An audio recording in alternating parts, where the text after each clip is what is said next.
Steel city నుంచి silicon షోర్స్ వరకు, ship yards నుంచి సర్వర్ ఫార్మ్స్ వరకు విశాఖ ఇప్పుడు మారిపోతుంది. ఇండియాకి నెక్స్ట్ జెన్ డేటా క్యాపిటల్ గా meta $1 billion under see cable project, Google $6 billion data centre, TCS కొత్త టెక్ క్యాంపస్, ఇవన్నీ కలిపి విశాఖను కొత్త డిజిటల్ మ్యాప్ మీద నిలబెట్టబోతున్నాయి. ఇది కేవలం టెక్ కథ కాదు, ఇది ఇండియాకి digital future map. Facebook, Instagram, WhatsApp company అయిన మెటా తన project water worth subsea cable ను భారతదేశంలో విశాఖపట్నం, ముంబై తీరాలకు కనెక్ట్ చేస్తోంది.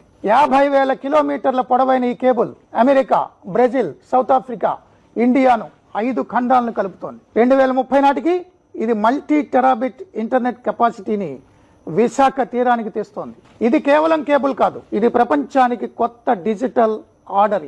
మెటా తర్వాత గూగుల్ కూడా విశాఖలో భారీ పెట్టుబడితో అడుగు పెడుతోంది. $6 billion data centre campus, America బయట గూగుల్ ఏర్పాటు చేస్తున్న అతిపెద్ద సైట్. ఇక్కడ AI compute infrastructure, renewable energy data హబ్లు, క్లౌడ్ సర్వీసులు ఉండబోతున్నాయి. దీంతో విశాఖ కేవలం యూజర్ కాదు, గ్లోబల్ క్లౌడ్ నెట్వర్క్ కి కోర్ ఇంజిన్ అవుతోంది.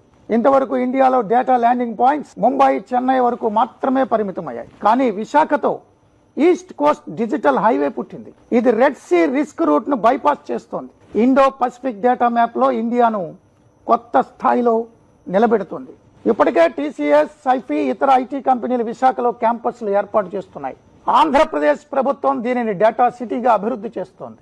ఇంతవరకు ఈ తరంగాలు నౌకలను మాత్రమే తెచ్చేవి.